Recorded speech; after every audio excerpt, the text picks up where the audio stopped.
जलसों के नाम पर हम अपनी बच्चियों को जलसों में बुला लेते हैं और जिसके नतीजे में जो नौजवान लड़के होते हैं वो भी उन्हीं के पीछे इधर उधर पूरी रात करते करते तबाह कर देते हैं। नतीजा निकलता है कि 5 लाख खर्च करके जलसा हमने किया और हमारे जलसे में हमारी बच्चियों को हया का पैगाम तक न मिल सका। हमारे वो बच्चे जिनके लिए दीन सीखना सिखाना जरूरी होता है, जलसा एक ऐसा माध्यम है, एक ऐसा प्लेटफॉर्म है जिसके जरिए से हम बच्चों को दीन सिखाते हैं, नौजवानों तक दीन पहुंचाते हैं। अभी आपने हजरत से बहुत जबरदस्त अकीदे के हवाले से खिताब समाअत किया। मैं आपको अमल के एतबार से चंद बातें आप तक पहुंचाऊंगा कि आज ये 50 साल के जलसों का रिकॉर्ड अगर मैं आपसे पूछना चाहूंगा, ये नेपाल का ये इलाका यकीनन 50 साल की उम्र के जो लोग होंगे उनको मालूम है कि 50 साल से जलसे हो रहे हैं और 50 साल के पहले के जलसे और आज के जलसों में क्या फर्क है। आज के नौजवानों को जलसों ने क्या दिया? कुछ नहीं दिया सिवाय लूटने के। हमने अपने जलसों को तबाह बर्बाद करके रख दिया।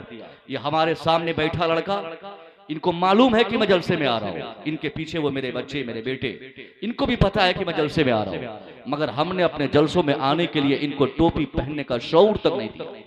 हमारे जलसों में शरीक होने वाले बच्चे वो पाक और साफ होकर आना भी अपने लिए लाजिम न समझे।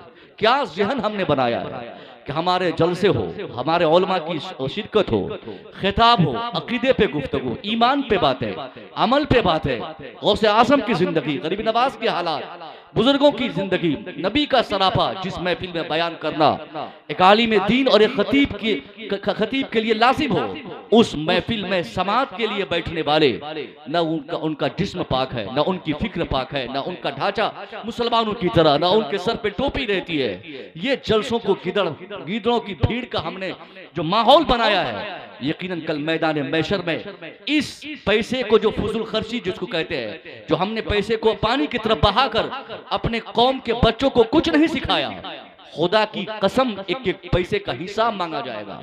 सबसे पहले कमेटी वालों की गिरफ्त होगी कि तूने 5 लाख का जलसा किया, तूने क्यों नहीं ऐसे रजाकार रखे जिसके तनाजुर में रजाकार की जिम्मेदारी होती वो जबरन लाठी के सहारे हो तो उसके जरिए कम से कम बच्चों को बिठाकर उनको दीन सिखाया जाता है। तूने जलसों में खाने पकाने नजराने का बड़ा एहतमाम किया, मगर बच्चों और बच्चियों को बिठाने का तूने कोई एहतमाम नहीं किया।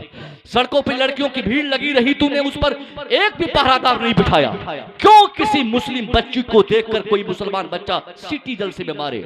अगर मुसलमानों की बच्चियों के साथ मुसलमानों के बच्चों की निगाहें इस तरह खराब हो जाएंगी दीनी महफिलों के नाम पर, तो मैं समझता हूं इसे जलसों की जरूरत किसी जमाने में नहीं होती है। आप या तो जलसा करना बंद करें, या अगर जलसा करने की ख्वाहिश है और जरूरत महसूस करते हैं तो अपनी बच्चियों को जलसे में ले जाना आप बंद करें। यकीन जानिए साहब, हमारे हालात बहुत खराब है। हमने अपनी निगाहों से कई ऐसी जगहों पे हमने देखा है, मुशाहदा किया है, जलसों के नाम पर जाने वाली बच्चियां 25-25 दिन से उसकी तैयारियां करती है। क्या जरूरत है वो लच्छेदार और जालीदार वो रंगीन कपड़े पहन के, वो हील पहन के, वो क्रीम लगाकर, वो पाउडर लगाकर, वो अपने होठों को रंगीन करके जलसों में बच्चियों को जाने का? अगर बच्चियां जलसे में बकदरे जरूरत आ भी गई है तो उनका लिबास आप चेक करें, देखेंगे कैसा लिबास वो पहनती है। क्या उनके वालिदैन को मालूम नहीं कि मेरी बेटी कहां जा रही है? उनके वालिद की जिम्मेदारी थी, वो ये कहते अपनी बेटी से, मेरी बेटी तुम जलसे में जा रही हो, ये सजना किस काम का, ये लिपस्टिक किस काम की, ये चेहरे की रंगीनियां किस काम की? बेटी अगर जलसे में जाने का शौक और जलसे में जाने की जरूरत तुमको महसूस हो रही है तो इसके लिए मखसूस लिबास है। तुम्हें चेहरा ढकना होगा, तुम्हें कपड़े ढकने हो, तुम्हें अपने कपड़ों से तेरा जिस्म ढकना होगा, तुम्हारा एक बाल भी कोई ना देखे, इसका एहतमाम तुम्हें पहले करना होगा। उसके बाद अगर जाओ तो जाने का रास्ता तेरा मुनफरिद हो, वो रास्ता जहां गैरों के बच्चे खड़े होंगे, मुमकिन है उनमें से चंद शैतानी सिफत बच्चे हो जो तेरी सूरत देखने के लिए वहां खड़े हो।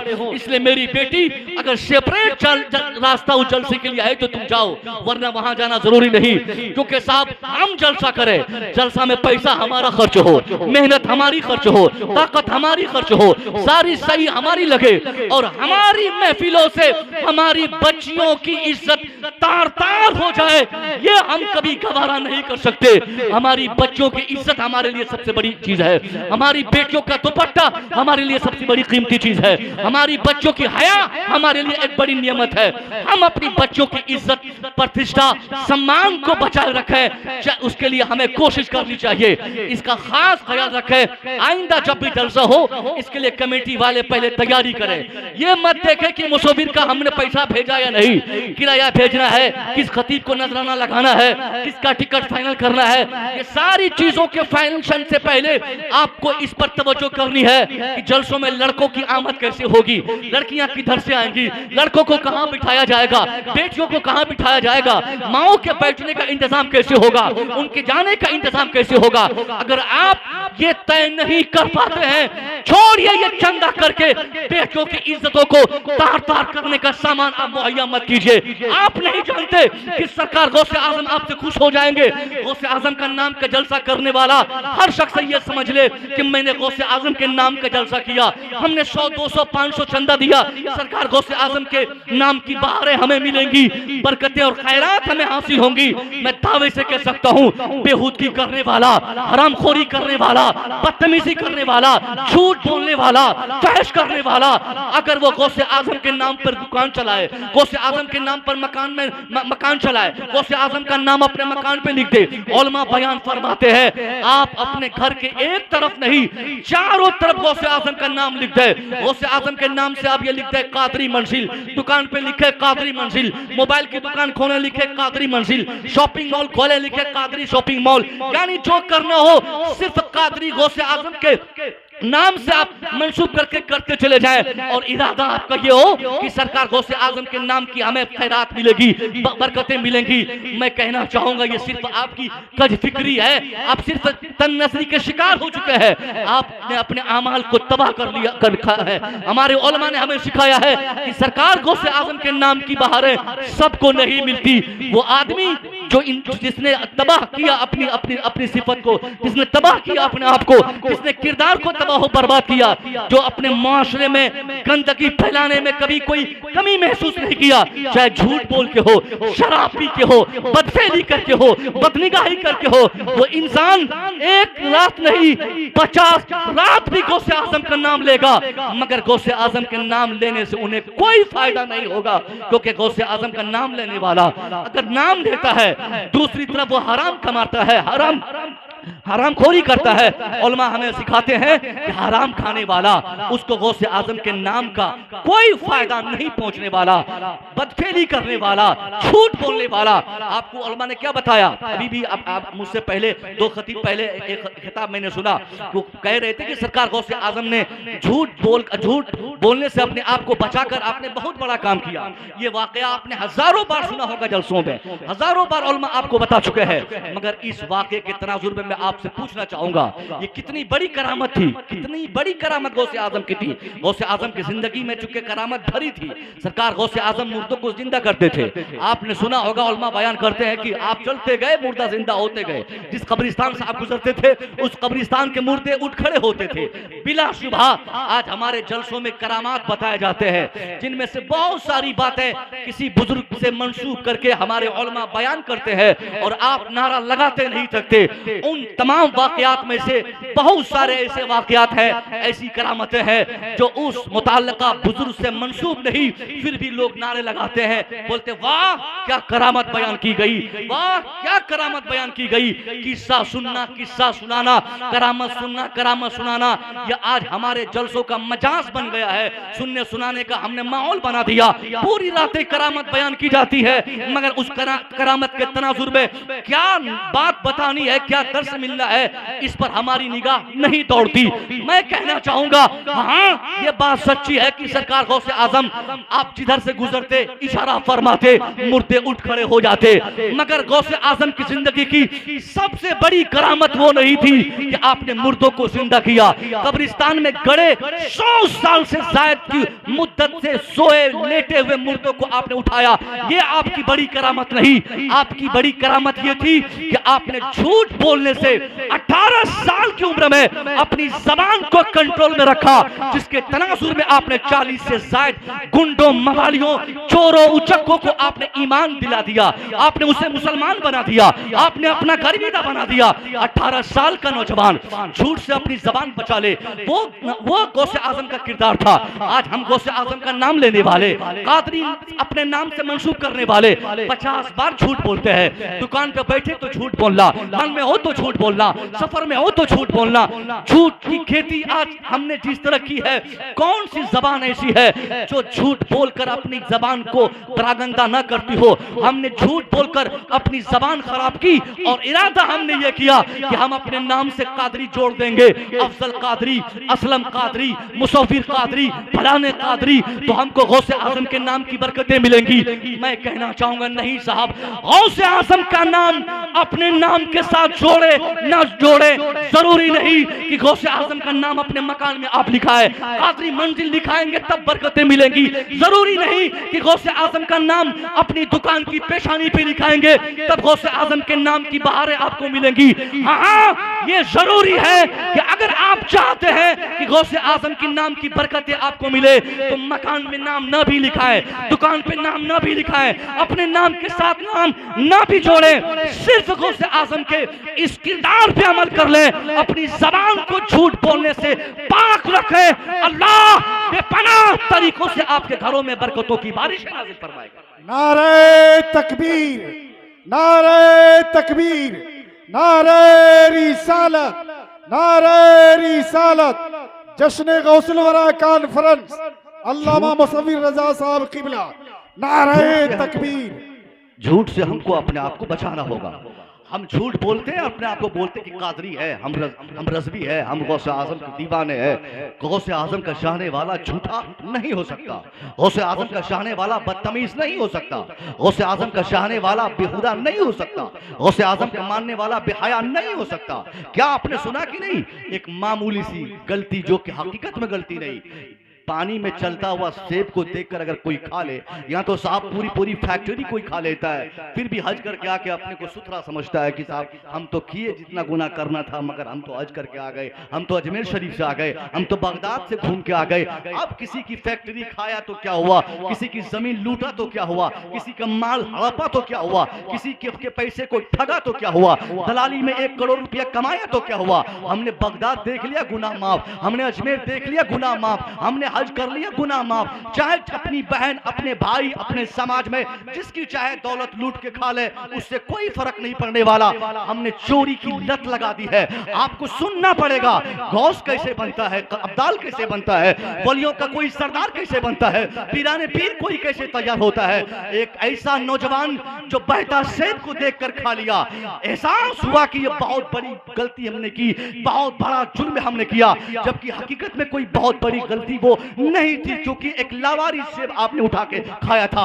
एहसास पैदा हुआ गलती करने का, उसने 12 साल तक की मुलाजमत को कबूल की। जितने शराइत रखे गए थे, उस बागीचे के मालिक ने जितनी शर्तें रखी थी, जिन जिन कंडीशन पे अमल करने को कहा, सारी शराइत, सारे कंडीशन पे अमल करके उन्होंने आखिरी हद तक कहा कि अंधी से शादी करना, बहरी से शादी करनी है, करोगे? कहा हाँ करेंगे। हमारा आपका लड़का होता, उनसे अगर कहा जाता कि तुमने ये गलती की, अब तुम्हारी गलती मैंने पकड़ ली है, तुमको मेरी बहरी लड़की से शादी करनी होगी, तुमको मेरी पगली बेटी से ब्याह करना होगा, तुमको मेरी बेटी से जो लंगड़ी है, लूली है, तुमको निकाह करना होगा। तो ये हमारे बच्चे नौजवान बोलते, मौलाना साहब एक सेब खाया था ना, पूरा बागीचा तो मैं नहीं हड़पा, छोटी सी गलती मैंने क्या की और मेरे ऊपर जुल्म कर रहे हैं। लीजिए आप अपना मशवरा, अपनी बात या अपना फतवा, अपनी सारी परेशानी अपनी बेटी को अपनी पॉकेट में रखिए। मुझे किसी अंधी से शादी नहीं करनी, मुझे लंगड़ी से ब्याह नहीं करना, मैं क्यों आपकी पगली बेटी से शादी करूंगा। वो लड़का सिरे से इनकार कर देगा, मगर वो बड़ी सिफत वाली इंसान जिसने उस मामूली सी गलती को बहुत बड़ी गलती समझकर 12 साल तक की नौकरी की और उसके बाद एक अंधी, बहरी, लंगड़ी, लूली लड़की से जानकर जिसने निकाह करने के लिए अपने हाथ को खड़ा किया, आमादा हुआ, वही शख्स जब शादी करता है, वही पाकीज़ा जो रूहें जब आपस में मिलती है उनसे जो औलाद पैदा होती है उसी को पीराने पीर कहा जाता है, उसी को रोशन ज़मीर कहा जाता है, वही गौसे पाक बनता है। गौस ऐसे नहीं बनता। बाप आवारा हो, बेटा गौसे आजम का दीवाना कैसे हो सकता? माँ आवारगी करे, बेटा गौसे आजम का मस्ताना नहीं हो सकता।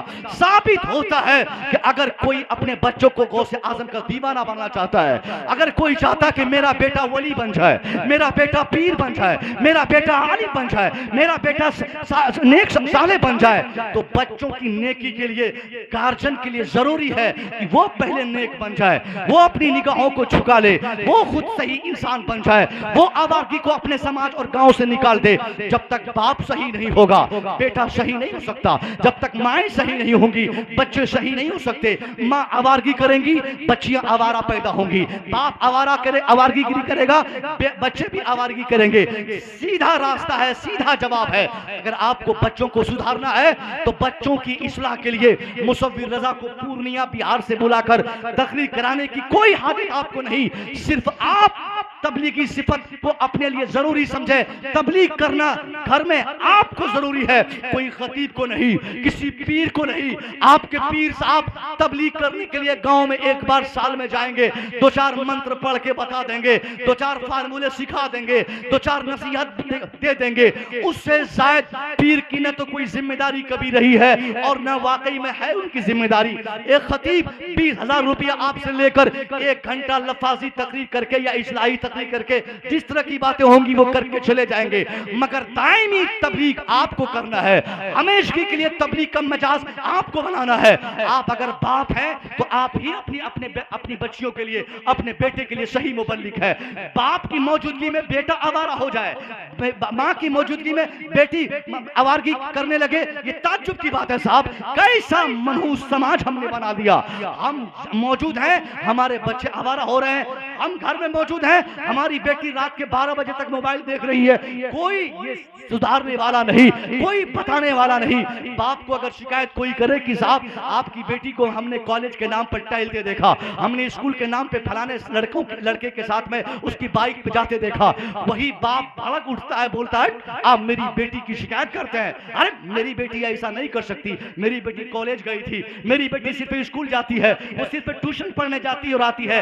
मैं आपको कहना चाहूंगा साहब, नहीं, आप बाप हैं मगर बाप होने का सही रोल आप नहीं अदा कर पा रहे। बाप होने की जो जिम्मेदारी होती है वो जिम्मेदारी सिर्फ ये नहीं कि आप अपनी बच्ची को स्कूटी खरीद के दे दे। बाप होने का मतलब ये नहीं कि बेटी के स्कूल की महंगी फीस आप दे दे। बाप होने का मतलब सिर्फ ये नहीं कि आपकी बेटी की ट्यूशन फीस आप दे दे। बाप होने का मतलब सिर्फ ये नहीं कि आपकी बेटी के ड्रेसिंग की सारी जिम्मेदारी आप कबूल करें। हाँ, बच्चों के कपड़े खरीदना ये आपकी जिम्मेदारी जरूर है, साइकिल देना ये आपकी जिम्मेदारी है, बाइक देना ये आपकी जिम्मेदारी है, ट्यूशन का इंतजाम करना आपकी जिम्मेदारी है, उसके लिए कॉलेज का इंतखाब करना ये आपकी जिम्मेदारी है। मगर अभी आपकी जिम्मेदारी फुलफिल नहीं हो पाई है। आपकी जिम्मेदारी सबसे बड़ी ये है कि आपकी बेटी जिस स्कूल में पढ़ने जाती है, आपने कभी उस स्कूल के मास्टर से पूछा कि आपकी बेटी एक हफ्ते में जो घर से पढ़ने आई है, उस एक हफ्ते में कितने दिन के बजे तक आई और कितने बजे वापस हुई? उस स्कूल के मास्टर या ट्यूशन के ट्यूटर से आपने कभी पूछा क्या कि आपकी बेटी महीने में कितने दिन एब्सेंट की है? आप नहीं पूछते। आपको लगता है कि ये स्टाइलिश बैग और ये स्कूटी, बाइक, ये सारी चीजें लेकर हमारी बेटी स्कूल गई और 4 बजे शाम को स्कूल कॉलेज से वापस होती है, वो हमारी बेटी पढ़ के आ रही है। नहीं साहब, वो हर रोज पढ़ के नहीं आती। मैं भी कॉलेज का एक टीचर हूँ, मैंने देखा साहब, बच्चियां घर से निकलती हैं ये कह के अम्मी 50 रुपया दे, अब्बा 100 रुपया दीजिए, स्कूलिंग जानी है, स्कूल का टाइम हो गया है, मुझे स्कूल जाना है। वो बेटी 150 बाप माँ और भाई से ले लेकर जैसे घर से निकलती है, अभी चौराहे तक पहुंचती नहीं कि चौराहे से पहले गांव का कोई लोफर लड़का अपाची बाइक पे बिठाया सीधे वहां होता है। वो लड़का उस लड़की को, हमारी बेटी को कपड़े खरीदवाया, उसके लिए ज्वेलरी खरीदी उस लड़के ने, उसके बाद इसको कहां घुमा कर होटलिंग करा के चाय नोशी करके उसके बाद 4 बजे से पहले फिर उसी चौराहे पर उस बेटी को ड्रॉप कर दिया। अब वो बेटी घर में जाते ही माँ मुस्कुरा रही है, बाप मुस्कुरा रहा है, मेरी बेटी पढ़ के आई। उस बाप की जिम्मेदारी थी शाम होते ही अपनी बेटी को बुलाकर पूछता, ए मेरी बेटी आज का होमवर्क दिखा, तेरे पन्ने कहाँ भरे हैं, तेरे मास्टर ने कहाँ साइन किया है। मास्टर को फोन करके पूछता वो बाप, मेरी बेटी 9 बजे घर से निकली, 9:30 बजे उनको पहुंच जाना था। हजरत सर आप मेरी बेटी कब स्कूल पहुंची, कब कॉलेज पहुंची, कब ट्यूशन पहुंची। जो बाप नहीं पूछता, जो बाप नहीं तलाशता, जो बाप निगाहदाश्त नहीं करता, जो बाप ये जिम्मेदारी कबूल नहीं करता, मैं समझता हूँ सिर्फ वो कागजी बाप है, वो कागज के एतबार से बाप है, हकीकत में बाप होने की जिम्मेदारी वो नहीं निभा रहा है।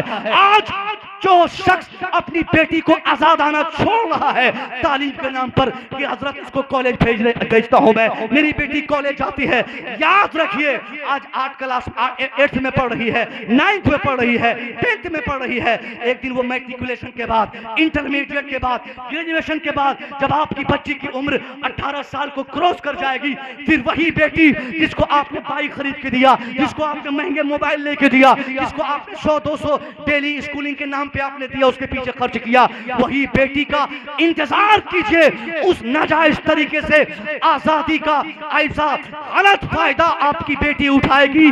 किसी भी लड़के का हाथ पकड़ के न धर्म देखेगी, न जात देखेगी, न बरादरी चेक करेगी, न अपना ब्लड देखेगी, न रिश्ता देखेगी। वो जिसका चाहेगी हाथ पकड़ के बीच आंगन में खड़ी होकर अपने बाप को आवाज देते हुए कहेगी, अब्बा ये रहा मेरा लवर, ये रहा मेरा महबूब, ये रहा मेरा सपनों का शहजादा। अब्बा अब आप बोलिए कैसा लड़का ये है, मैं इससे ब्याह करना चाहती। अब्बा आप नहीं रोक सकते, अब्बा आप मना नहीं कर सकते। बाप मुस्कुराने वाला पहले अब आंसू बहाता है, कहता है मेरी बेटी ये काम नहीं कर सकती, ये कदम नहीं उठा सकती। वो बेटी उसी आजादी का फायदा उठाते हुए अपने बाप को धमकी भरे जुमले में कहती है, अब्बा खामोश रहिए, अगर आप चुपचाप शादी कराते हैं तो ठीक है, वरना मैं अपने लवर का हाथ पकड़ूंगी, कचहरी जाऊंगी, वकील को 500 दूंगी, साइन कराऊंगी, फोटो चिपकाऊंगी, मार पड़ेगी, उसके बाद निकाह करके अपने इसी लड़के के साथ मैं जिंदगी बिता दूंगी, फिर आपकी आंगन में वापस नहीं आऊंगी। उस बाप के पास उस वक्त सिवाय रोने के दूसरा काम नहीं होता। अब वो आंसू बहाता है, अब वो रोते फिरता है, अब कभी किसी मौलवी के पास, कभी किसी पीर के पास, कभी इमाम के पास, हजरत तावीज दे दीजिए, बेटी को पढ़वा के फुकवा के दीजिए, किसी तरह मेरी बेटी कंट्रोल में आ जाए। मैं कहता हूं जालिम इंसान, जिस वक्त बेटी कंट्रोल करना था तूने आजादी के नाम पर बेटी को कभी मोबाइल दिया, कभी गाड़ी दिया, कभी महंगे ट्यूशन दिया, कभी कॉलेज भेजा, कभी बेटी के पीछे अपनी निगाह नहीं दौड़ाया, कभी तूने अपनी निगाहदाश्त नहीं की, जिसके तनाजुर में आज तेरी बेटी सिर्फ तेरी नाक नहीं पूरे समाज की नाक कटाने पर आमादा है। किसकी गलती है? ये तेरी बच्ची की गलती नहीं, ये तेरी गलती है, बड़े भाई की गलती है, घर के दादा की गलती है, समाज के चौधरी की गलती है। अगर समाज बिगड़ता है तो समाज के जितने भी नुमाइंदे होते हैं उन सब की गलतियों की वजह से समाज बिगड़ता है। आज छोड़ के आपसे गुजारिश करेंगे, मैं मानता हूं आपकी जिम्मेदारी बच्चों को पढ़ाने की है, मगर सिर्फ पढ़ाना ये काफी आपके लिए नहीं है। बच्चियां कहां पढ़ती है, बच्चियां कैसे पढ़ती है, बच्चियां कब पढ़ने जाती है, कब पढ़कर वापस आती है, इस पर भी निगाह दौड़ाना, इस पर भी ख्याल करना, इस पर भी तवज्जो देना। अगर आप बाप हैं तो यह आपकी अहम तरीन जिम्मेदारी है, अगर आप माँ हैं तो यह भी आपकी जिम्मेदारी है। खुदा के वास्ते इस बड़ी जिम्मेदारी पर भी आपको अमल करना है, वरना इंटरमीडिएट पास बेटी किसी एसटी से शादी करेगी, ईमान बेच देगी, उस वक्त आप समाज में 1 साल नहीं कई नस्लों तक आपके खानदान के लोग अपनी पेशानी झुकाकर, अपने सर झुकाकर अपने गांव से घर से निकलेंगे, क्योंकि लोग थू करेंगे ये वही मौलवी साहब है, ये वही हाजी साहब है, ये वही मास्टर साहब है, ये वही सऊदिया की कमाई पर अपना घर बनाने वाला है, सऊदिया, दुबई, दोहा, कतर, ओमान में जिंदगी गुजारने वाला, पैसा कमाकर महल तो बना लिया मगर इसकी बिटिया भागकर शादी कर ली। लोग ताने देंगे। इससे पहले कि आपकी बच्ची, हमारी बच्ची इस स्टेप पर अमल करे, आप घर से बाहर आइए, आप सख्त निगाही से, आप सख्त निगाही का मुजाहरा कीजिए ताकि आपका समाज बिगड़ने से बच जाए। साहब बहुत बुरे दौर चल रहे हैं। उत्तर प्रदेश मुजफ्फरनगर की खबर आई है अभी से 4 दिन पहले। ये हमारे साहब शारे मोहतरम मरकजी साहब, इनके इलाके से कुछ ही दूर पे वो जिला पड़ता है उत्तर प्रदेश मुजफ्फरनगर। आपने यूट्यूब में शायद देखा होगा, नहीं देखा है तो मत देखिएगा। अगर आप अहले दिल हैं, ज़मीर आपका जिंदा है, आपके ईमान के 1 लाख हिस्सों में से अगर एक भी हिस्सा बचा हुआ है तो मैं यकीनन कह सकता हूं उस वीडियो को देखकर आप बर्दाश्त नहीं कर पाएंगे। 50 से ज्यादा लड़कियां पकड़ी गई, पुलिस के हवाले हुई और उन लोगों को, उन लड़कियों को जेल की सलाखों में पुलिस ने डाला। मगर उन 50 लड़कियां कौन थी? तकबीर, नारे रिसालत, मसलके आला हजरत, नबी रहे दाता शाह वजारत हुसैन, हजरत हाफिज वकारी गुलाम मुज्तबा रिजवानी। नारे तकबीर, नारे रिसालत, जिंदाबाद।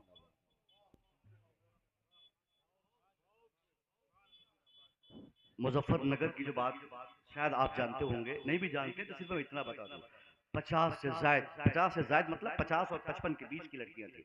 उनमें से 50 लड़कियां, 55 को ये पुलिस के हवाले हुई, हिरासत में पुलिस ने लिया अपने। उन 55 में 50 बच्चियां सिर्फ हमारी थी। और वो बच्चियां कौन थी? जिन्होंने कॉलेज के नाम पर बैग लटकाकर ड्रेसिंग में कॉलेज गई, और कॉलेज नहीं जाकर वो किसी कैफे में, किसी होटल में चली गई। और पुलिस का कहना है कि ये काम ये बहुत दिनों से चल रहा था कि बच्चियां कॉलेज के नाम पे घर से निकलती और यहाँ पे आती। बताइए 55 बच्चियां बेहूदगी कर रही हूँ और उन 55 बच्चियों में 50 बच्ची अहले ईमान की बच्ची है।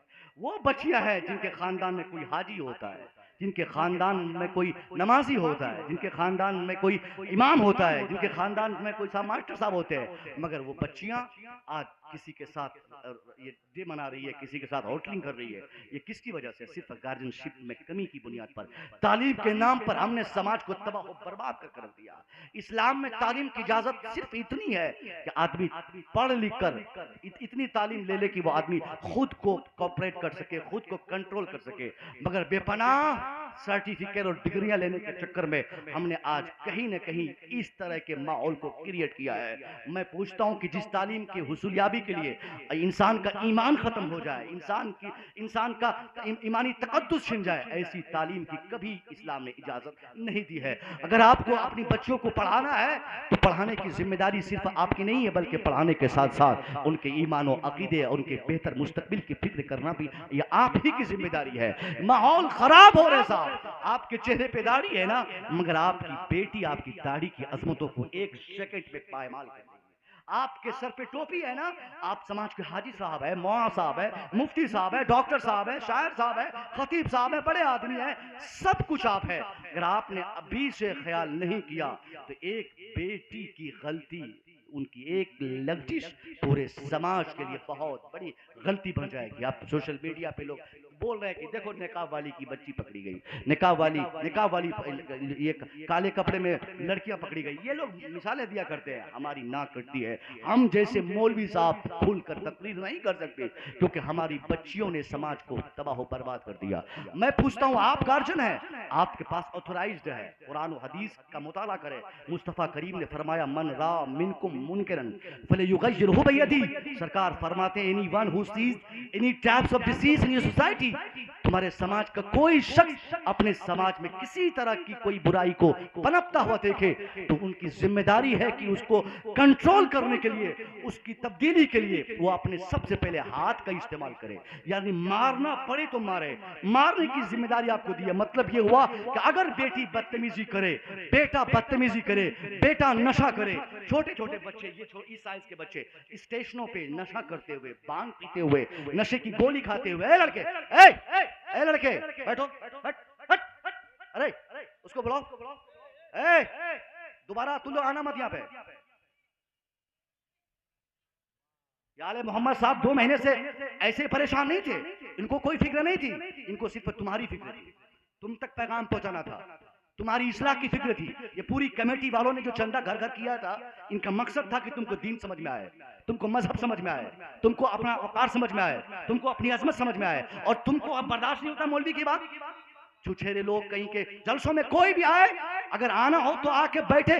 खिताब के टाइम पे किसी भी मौलवी के खिताब के, चूंकि खतीब अपने आप को एक उस्ताद की हैसियत से वो खिताब करते हैं, उस्ताद होते हैं। आप पढ़ने जाते हैं किसी भी क्लास, एक बच्चा भी अगर दरसगाह छोड़ के जाएगा, क्लासरूम से बाहर जाएगा, टीचर को यह अख्तियार होता है डंडा उठाकर उस बच्चे का हाथ पांव तोड़ दे, क्योंकि ये टीचिंग के खिलाफ है, उसके टीचिंग के खिलाफ है कि साहब आप टीचिंग कर रहे हैं, कोई लड़का आपकी बात पे गौर नहीं कर रहा है, वो भाग रहा है, इसका मतलब उसको पढ़ाई नहीं चाहिए, उसको दर्स नहीं चाहिए, उसको इस्लाह नहीं चाहिए। इसलिए कहा जाता है कि जब पढ़ाई चल रही हो तो दरसगाह से, क्लासरूम से कोई भागे नहीं, बल्कि हमातन गोश होकर सीधे ब्लैक बोर्ड की तरफ या अपने उस्ताद के चेहरे की तरफ देखता रहे, एक एक बात नोट करता रहे कि हमारे टीचर या हमारे सर या हमारे उस्ताद से कौन सी ऐसी बात निकल जाए जिस पर अमल करने की बुनियाद पर हमारी दुनिया बन जाए, हमारी आखिरत बन जाए और हमारा एग्जाम भी पास हो जाए, हमारा हर तरह से हमें फायदा मिल जाए। इसलिए आदमी अपने उस्ताद की हर बात पर गौर करता है। उसी तरह इस महफिल में जब आप बैठे तो अपने को शागिर्द समझे और अपने खतीब को अपना उस्ताद समझे। वही हालत हो जिस तरह क्लासरूम की हालत होती है। कभी आप मत भागे, शायरी के टाइम पे भागेंगे तो कोई प्रॉब्लम नहीं, खिताब के टाइम पे भागना कतन आपके लिए, आपकी आखिरत के लिए, आपकी दुनिया के फायदे के लिए कतन मुनासिब नहीं। मेरी बात दूसरी तरफ न चली जाए, मैं कहना चाहूंगा आप अगर बड़े भाई है ना तो आप भाई होने की हैसियत से बाख्तियार है, आप ऑथराइज्ड है। बाप है तो अल्लाह के रसूल ने आपको ऑथराइज दिया है, आपको बाख्तियार बनाया है। जैसे देखें कि बच्चा नशा कर रहा है, छोटे छोटे बच्चे नशा कर रहे हैं, अगर आपके बच्चों के ताल्लुक से कोई खबर दे दे कि बेटा आपका सिगरेट पी रहा है, 8 साल की उम्र में जो बेटा सिगरेट पी रहा है बाप को मालूम हो जाए और बाप उस टाइम पे उस बच्चे को कंट्रोल ना करे तो अभी 8 साल की उम्र में सिगरेट पीने वाला 16 साल में गाया पिएगा, 26 साल में वो हीरोइन पिएगा, उसके बाद 36 साल में वो साहब ड्रग्स की दवाई लेगा, इंजेक्शन लेगा, वो वैक्सीन लेगा, नशे की दवाई खाएगा। फिर उसको इस नशे की तबाही से कोई नहीं रोक सकता। जो बच्ची 8 से 10 साल की उम्र में मोबाइल को अपने पर्स में छुपा के स्कूल जाएगी, ट्यूशन जाएगी, छत पे जाएगी, घूमेगी, गांव में घूमेगी, कभी गेम के नाम पे, माँ बाप के नाम पे मोबाइल चलाएगी। 8 साल की उम्र में जो बच्चियां मोबाइल चला रही है वो बेटी 25 साल की उम्र में घर से भाग जाएगी, अपनी मर्जी की शादी करेगी। ये सब मुशाहदे हैं साहब, ये सब हम लोगों ने देखा है। ऐसा जो बच्चियां आपने कंट्रोल नहीं किया अभी गेमिंग कर रही है, अभी वो मोबाइल के कीपैड पे उंगली दबा रही है, फिर धीरे धीरे फेसबुक चलाएगी, व्हाट्सएप चलाएगी, चैटिंग करेगी, 50 लड़के उनके दोस्त होंगे, फिर क्या नतीजा होगा। 8 साल की उम्र में सिगरेट से तबाही की शुरुआत करने वाला बेटा 36 साल में ड्रग्स का आदी बनेगा और 8 साल की उम्र में मोबाइल इस्तेमाल करने की कोशिश करने वाली बच्चियां 26 और 18 साल क्रॉस करने के बाद मनचाही शादी करेगी, जहां चाहेगी भाग जाएगी।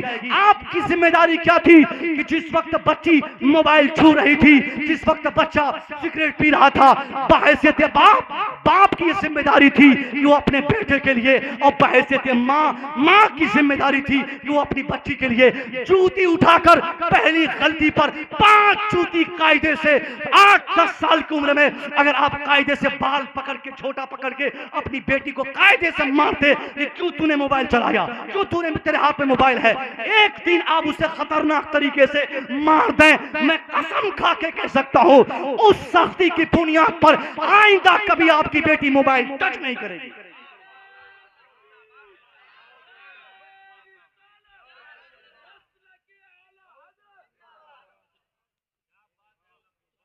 उससे बच्चियों को मोबाइल खरीद के देने वाले आज रो रहे ताबीज लेने के लिए कि हजरत ताबीज दीजिए, बच्ची बिगड़ गई। बच्ची को तूने बिगाड़ा है। 8th और 9th में पढ़ने वाली बच्चियों को किताबें देनी थी तुम्हें, तूने ऑनलाइन तालीम के नाम पर तूने उन्हें मोबाइल पकड़ा दिया। साहब ये बहुत बुरे समाज और दौर से हम गुजर रहे हैं। इसे रोकना, इसे कंट्रोल करना ये बहुत बड़ी आपकी जिम्मेदारी है। समाज तबाह हो रहा है, एक भी बेटी की इज्जत तबाह हो जाए। ये नहीं कि साहब अफजल की बेटी भागी है, असलम तो बचा है, नहीं, असलम कैसे बच गया। अफजल की बेटी भागी तो गोया असलम की बेटी भाग गई। असलम की बेटी की इज्जत अफजल की बेटी की इज्जत है, अफजल की बेटी की इज्जत पूरे समाज की बेटी की इज्जत है, पूरे समाज, पूरे मुआशरे, पूरी कौम की बेटी की इज्जत है। ऐसा नहीं कि नेपाल की बच्ची भागे तो इंडिया के मुसलमानों के साथ कोई बुरा मामला नहीं होगा, नहीं, मुसलमान चाहे जहां बसे वो मुसलमान होता है। नेपाली मुसलमान, हिंदुस्तानी मुसलमान, बिहारी मुसलमान, उत्तर प्रदेशी मुसलमान नहीं साहब, पूरी दुनिया में हम एक छत के नीचे हैं। हम पूरी दुनिया में एक कम्युनिटी का, ये कम्युनिटी की फिक्र दुनिया में हम नष्ट करते हैं। इस तनाजुर में हम पूरी दुनिया के मुसलमान एक हैं। अगर हमारी बच्चों की इज्जत के साथ खिलवाड़ कहीं भी हो तो उसके सिरे से हम रिस्पॉन्सिबल है। हमारा हर समाज का हर फर्द जिम्मेदार है। नबी ने फरमाया कुल्लुकुम राइन व कुल्लुकुम मसऊलुन अन रइया। Everyone from your society is a monitor yourself. तेरे समाज का हर व्यक्ति अपने समाज का जिम्मेदार है, मॉनिटर है, रहबर है, रहनुमा है, और हर रहबर और रहनुमा से उसकी रहनुमाई के बारे में मैदान महशर में अल्लाह सवाल करेगा। सुनिए गौर से, अगर आप दादा है ना, 5 हज आपने किए, 10 उम्रा आपसे हो चुका, आप 50 साल से सजदे कर रहे हैं, आप 40 साल से नमाज पढ़ रहे हैं, 40 साल से रोजा रख रहे हैं, दैट्स ऑल, कोई बात दिक्कत नहीं। मगर आपने अपनी बच्चियों को, अपनी बच्चियों को, घर की बच्चियों को अगर आपने नहीं सुधारा, नहीं उसको आपने राह रास्त पे लाया, अगर आपकी बच्ची बिगड़ेल है, तो कल मैदान महशर में मुस्तफा करीम के इस हदीस पाक की रोशनी में मैं आपसे कह रहा हूं कि आपने हज पे हज किया और आपकी एक बच्ची बेनमाजी, बदतमीज, बेहया, या आपका कोई एक लड़का बदतमीज और बेहया है, तो उन बच्चों की बदतमीजी की वजह से कल मैदान महशर में अल्लाह आपके 40 साल की नमाजों के तमाम सजदों को आपके चेहरे पे मारते हुए फरमाएगा, ए हाजी साहब, तूने हज किया, तूने नमाजें पढ़ी, तूने सजदे पे सजदे किए, मगर तूने कभी इसकी फिक्र न की कि तेरी बच्चियां भी नमाज पढ़े, तेरी बच्चियां भी बदनिगाही से बच जाए, वो भी पर्दे का एहतमाम करे। क्यों तूने अपनी बच्चों को खुले सांड की तरह रोड पे उतार दिया? इस माहौल को आप बंद करें। आप मुसलमान हैं, इस्लाम आपके लिए सबसे बड़ा संविधान है, इस्लामिक संविधान, ये सबसे पहले इस पर अमल करना। उसके बाद जो सामाजिक संविधान है वो तो हर हाल में तो अमल करना ही करना रहता है, जो सामाजिक तौर पे जो आपके लिए जरूरी है, कहाँ कैसे उठना है, बैठना है, मगर हर तरह से इस्लाम ने पहले आपको सिखाया है कि आपको समाज को कैसे उन्नति देनी है, समाज को कैसे तरक्की देना है, तरक्की की शाहराह पर बच्चियों को कैसे गामजन करना है, ये सारी जिम्मेदारी बाहैसियत गार्जियन आपकी है। ये छोटे छोटे बच्चों का मुस्तकबिल तबाह हो बर्बाद हो रहा है।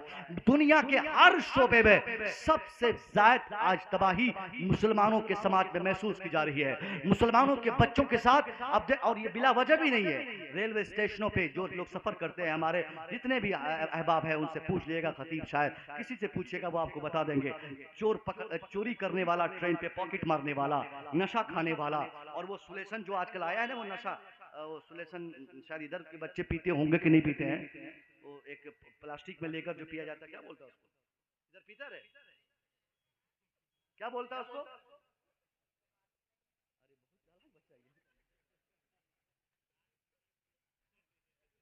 अरे वो प्लास्टिक में देकर बूंद बूंद गिरा के क्या बोला जाता है?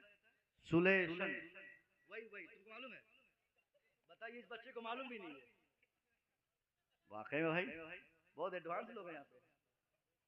उल्फत भाई ये समझ गया। इधर सिगरेट कितने में मिलता है? सिगरेट का क्या दाम बेटा? 15 में मिलता है ना? बताइए, सिगरेट की कीमत पता है इसको? और दुकान है सिगरेट की दुकान है, इसलिए बता दिया, ये सिगरेट ही बेचता है। अब मैं बता रहा था साहब आपको, नशा खाने वाले बच्चे हमारे ही होते हैं, चोरी करने वाले बच्चे हमारे होते हैं। ये क्यों होता है? क्योंकि हमने समाज को गिदरी से बचाया नहीं। हमारे जलसे बेपनाह हुए हिंदुस्तान में, नेपाल में बेशुमार जलसे हुए, पानी में सारी मेहनतें हमने बहा दी साहब। जलसा गौसे आजम के नाम पर चर्चे हमारे पीर के हो गए, काम नहीं हो पाया। जलसे को कारामत तब हम बना सकते हैं कि जलसा जिस मकसद इस्लाह मुआशरा कॉन्फ्रेंस हो, तो इस्लाह करने की कोशिश की जाए कि समाज क्यों बर्बाद हो रहा है, समाज क्यों तबाह हो रहा है, समाज के हालात ऐसे क्यों बदल गए हैं, क्यों बच्चों को हम कैसे शराब और नशे से आजाद करें, कैसे उससे रोकें। हमारे बच्चे इस कदर नशेड़ी, ग्नेड़ी, भेड़ी हो गए, क्यों? क्योंकि उसको कंट्रोल करने वाला आज कोई नहीं समाज में, ना बाप बोलता, ना समाज बोलता, ना कोई तंजीम हमारे यहाँ काम करती। तंजीम के नाम पर कोई कमेटी तक नहीं होती मुसलमानों में। कोई तंजीम आपके यहाँ है क्या? अरे कोई ऑर्गेनाइजेशन, कोई एकेडमी कुछ आपने बनाया? कोई तंजीम आपने बनाई? नहीं। तंजीम अगर आप बनाते भी हैं तो गौसे आजम के नाम पे तंजीम आपने बनाया, बगदाद घुमाने के नाम पर, गरीब नवाज के नाम पर आपने ये कमेटी बनाई। किस लिए? 25-25 बस रिजर्व करके उसमें ठूस कर लोगों को भर के बगदाद, अजमेर, बरेली सब घुमाने के नाम पर आपने पैसा कमा लिया और आपने नाम दिया गरीब नवाज कमेटी, नौजवान कमेटी, गरीब नवाज कमेटी, फलान कमेटी, गौसे आजम कमेटी, आला हजरत कमेटी। ये कमेटियां बनती है उर्स के नाम पर चंदा करने के लिए, उर्स के नाम पर पैसा कमाने के लिए, ये धंधा करने के लिए, चंदा करने के लिए। हमने तो कमेटियां बहुत सारी बनाई, मगर एक भी कारामद कमेटी हमने ऐसी नहीं बनाई जिसको फुलफिल की इजाजत हो, समाज की इस्लाह की सारी ऑथराइजेशन उनके पास हो कि समाज का एक लड़का अगर शराबी निकल जाए तो क्यों शराब पी रहा है, क्यों चोरी कर रहा है, इस पर गौर करके उसकी इस्लाह के लिए वो कमेटी कोशिश करे। कोई तंजीम नहीं हमारे पास। बच्चे मुसलमानों के क्यों आवारा होते हैं? क्योंकि उनके पास काम नहीं है, उनके पास काम नहीं है। जो खाली होगा, नाश्ता तो चाहिए साहब, आदमी भूखा तो रह नहीं सकता, नाश्ते का टाइम होगा, उसके पास पैसे नहीं है, ट्रेन से सफर करेगा, बस में जाएगा, पॉकेट मारेगा, एक मोबाइल चुराया, 3 दिन के नाश्ते का इंतजाम हो जाएगा। काम नहीं उसके पास ना। अब उसके पास जब काम नहीं तो चोरी नहीं करेगा तो क्या करेगा?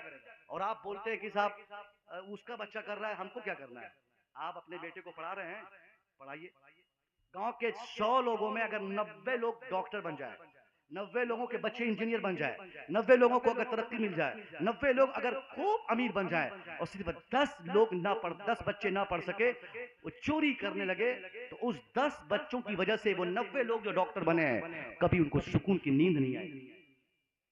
अगर वो 90 लोग चाहते हैं कि हम मुतमईन हो जाएं, हम सेटिस्फैक्शन के साथ अपनी जिंदगी गुजारें, तो इसके लिए जरूरी यह है कि वो खुद अपने 90 बच्चों को पढ़ाए और 90 बच्चों की तालीम के साथ साथ वो बचे हुए 10 गरीबों के बच्चों की तालीम और उनके बेहतर मुस्तकबिल की भी फिक्र वही इंसान करे। अगर वो नहीं करेगा तो सुकून की नींद वो कभी सोने नहीं देंगे। वो 10 बच्चे कभी डकैती करेंगे, कभी चोरी करेंगे, कभी गन पॉइंट वो पैसे मांगेंगे, कभी वो बाइक छीनेंगे, क्योंकि रोजमर्रा की जो जरूरियात है वो उनके साथ भी है, उनको जिंदगी गुजारना रहता है, इसलिए वो चोर बनता है। गांव में अगर कोई चोर बना है तो गांव की वजह से, घर के हालात की वजह से, माहौल की वजह से उनको पॉकेट खर्चे नहीं मिल पाते, उनको खाना नहीं मिल पाता, उनको रात के खाने का इंतजाम उनके पास नहीं हो पाता, जिसके नतीजे में क्या होता है साहब, वो बेचारा चोर बन जाता है। अगर आपको चोरी से अपने बच्चों को रोकना है तो उसका सीधा और एक ही रास्ता दिखाई देता है कि आप अपने समाज को मिलकर एक ऐसी तंजीम बनाए जिस तंजीम की जिम्मेदारी सिर्फ बगदाद, अजमेर और बरेली घुमाना और टहलवाना और बसें रिजर्व करना नहीं हो, बल्कि उन सारी चीजों के साथ साथ उनकी एक जिम्मेदारी हो कि गांव में वो देखे कि किन के बच्चे जाहिल रह गए, किन के बच्चों के पास पैसे नहीं, कौन बच्चा मैट्रिक करने के बाद पढ़ना चाहा नहीं पढ़ सका, आज होटल चला गया, किन के बच्चे इंटरमीडिएट में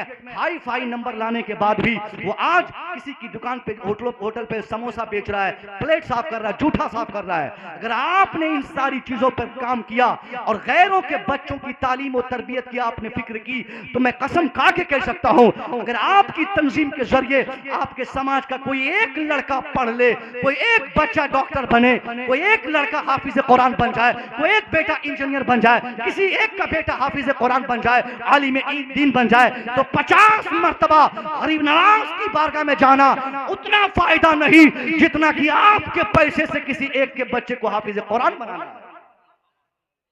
इस्लाम का मतलब सिर्फ ये नहीं कि आप ही को आपके बच्चों को पढ़ाना है, आप गैरों के बच्चों की भी तालीम की फिक्र करें। ये देख रहे हैं ना, एक शायर की हैसियत से हमारे समाज का एक फर्द, शायर तो ऐसे भी साहब, शायर का मतलब होता है हिंदुस्तान में, यहाँ पे क्या मतलब होता है आई डोंट नो, हिंदुस्तान का में होता है कि आप शायर हैं मीन्स आप जाहिल हैं, आप शायर हैं मीन्स आप आवारा हैं, आप शायर हैं मीन्स आप अधपागल हैं, आप शायर हैं आप झूठे हैं, आप शायर हैं मीन्स आप मक्कार हैं, आप शायर हैं इसके रिसालत के नाम पर पैसा ऐंठने का धंधा आपने कमाया है, किया है, आप शायर हैं ये उल्टा पुल्टा काम करते हैं। मगर जहां ये माहौल हो, वही माहौल में जहां बेशुमार लोगों ने इसके रिसालत की सही सोच रखकर समाज को उभारने की दावत दी है और समाज को दावत दी है, उन्हीं अच्छे शोरा में एक बेहतरीन अच्छी फिक्र रखने वाले का नाम राशिद रजामंद कर दिया है। इन्होंने सिर्फ शायरी नहीं की है, इन्होंने शायरी के नाम पर धंधा नहीं किया है, इन्होंने शायरी के नाम पर बाजार गर्म नहीं किया है, बल्कि शायरी करना इनका काम भी नहीं। इन्होंने समाज के मुस्तकबिल को देखा, इन्होंने समाज में बच्चों के साथ हो रही बर्बादी को देखा। वरना क्या जरूरत थी, माहौल तो बना था, बाजार गर्म था, हर जलसे से 20,000 रुपए आसानी से कमा सकते हैं। छूट नजराने सब मिलाकर 30,000 हो जाते, 30,000 करके डेली रात का जोड़ लीजिए तो एक साल में कितने लाख रुपया हो जाते। फिर इनकी बादशाह की जिंदगी गुजरती, डेली फ्लाइट में चढ़ना होता, डेली अलग अलग लोग से मुलाकात होती, इनका बैग गर्म रहता, पॉकेट गर्म रहता, क्या जरूरत थी। मगर सारी चीजों को छोड़कर इन्होंने सही शायरी का मतलब समझाया, सही नात खां का मतलब दुनिया को बताया, सही आलिम होने का मतलब दुनिया को समझाते हुए इस वक्त न सिर्फ हिंदुस्तान के लोगों के लिए बल्कि पूरी दुनिया के लोगों के लिए यह मैसेज दिया कि नात खानी करने वाला बेकार नहीं होता, शायरी करने वाला आवारा नहीं होता, शायरी करने वाला खाली नहीं होता, शायरी करने वाला बदतमीज नहीं होता, शायरी करने वाला सिर्फ जाहिल नहीं होता, शायरी करने वाला खराब काम नहीं करता, शायरी करने वाला शायरी करने के साथ साथ नात खानी के साथ साथ इतने बड़े पैमाने पर मुल्की लिहाज से इतना बड़ा इदारा कायम करके सिर्फ एक दो बच्ची नहीं बल्कि हजारों लोगों की बच्चों के मुस्तकबिल को बचाने की जिम्मेदारी कबूल कर सकता है। इन्होंने सही मतलब समझाया, सही मतलब आलिम होने का बताया, इन्होंने एक इदारा बनाया। हालांकि हम इनकी शुरुआत करने के बाद मेरी पहली मुलाकात है, मगर आप शायद जानते होंगे 100 रुपये का इन्होंने मुतालबा किया था हिंदुस्तान भर से। ये बहुत बड़ी रकम नहीं थी, 100 रुपया एक घंटे के लिए, एक घंटे के लिए। मुसलमान अगर कहीं से ऐलान कर दे, जरूरतन अगर मुसलमान देना चाहे तो सिर्फ 100 रुपया से हिंदुस्तान का इतना बड़ा मिसाली इदारा बन सकता है जिसकी मिसाल पूरी दुनिया नहीं दे सकती है। एक घंटे की मेहनत से मुसलमान इतने बड़े इदारे बना सकता है, मुसलमान का कोई एक फर्द मुसलमानों में से बना सकता है। मगर ये बेचारा अपने हजारों कुर्बानियां दी, जिल्लतें सही, इनकी चप्पलें घिस गई, इन्होंने आंसू बहाए, अपने जल से छोड़े, लोगों ने फकीर इनको कहा, ताने दिए, लोगों ने लालची महसूस किया, मगर सारी जिल्लतों रुसवाई और ताने को बर्दाश्त करके मुसलसल 8-9 महीने से हिंदुस्तान भर घूम कर दामने फैलाकर हर जगह लोगों को दावत देकर मांग कर ताउन की दरखास्त करके ये थक कर आजिज होकर अभी बैठ गए हैं। ऐसा नौजवान आलिम आज अगर हिम्मत हार देगा, आने वाले दिनों में कोई आलिम इस तरह की तहरीक छेड़ने की कोशिश नहीं करेगा। अगर ये हिम्मत हार देंगे, कोई चाहेगा कि मैं काम करूं? कोई नहीं चाहेगा काम करूं। इसलिए साहब, मैं आपसे हाथ जोड़ के गुजारिश करूंगा, एक राशिद रजा मरकजी बरेली शरीफ में पैदा हुआ, अभी आपकी जिम्मेदारी है आप इनकी पुष्ट पनाही करें, इनकी भरपूर मदद करें, भरपूर ताउन करें। हमने बड़े बड़े पीरों को देखा है इनकी मदद करते हुए, बड़े बड़े शायरों को देखा है मदद करते हुए, हर तरह से लोगों ने मदद की, मगर आम इमदाद जो होनी थी वो न हो सकी। सिर्फ 3 करोड़ रुपए की बात थी। आज 8 महीने से घूम कर ये बेचारा थक गया। अभी ये कह देना, अभी बोल दे राशिद रजा मरकजी को, मैं सुबह तक 3 करोड़ रुपए दिलवाऊंगा, मैं दिलवाऊंगा। सिर्फ ये बोल दे कि हमको सारे लोग पैसे दे सकते हैं, बोल दे मैं दिलवाऊंगा, मेरे पास ऐसे सोर्सेज हैं। अगर ये बोल दे कि हम हर एक का चंदा ले लेंगे, अब लेंगे सबका चंदा? नहीं लेंगे सबका चंदा। ये अगर ये इनको सिर्फ आपके चंदे की जरूरत है, आपके चंदे पर ये मुनसिर है, अगर ये थोड़ी सी लापरवाही करे और ईमान और अकीदे का सौदा कर लेना, 6 दिन में 7 करोड़ कलकत्ता में जमा हो गया। 6 दिन में 7 करोड़ हुआ था। एक आलिम से नहीं हो सका 8 महीने में, क्योंकि आलिम और ये मखसूस लोगों से सिर्फ मांगा है, अपनी जमात से मांगा है, अपने लोगों से मांगा है, लोग नहीं दे सके। अल्लाह ने आपको दिल दिया है। हालांकि ये मेरे मौजू का हिस्सा नहीं था, मगर ये जरूरत महसूस कर रहा हूं, आप भी अपने समाज में राशिद रजा मरकजी पैदा करें, ऐसे इदारे बनाए।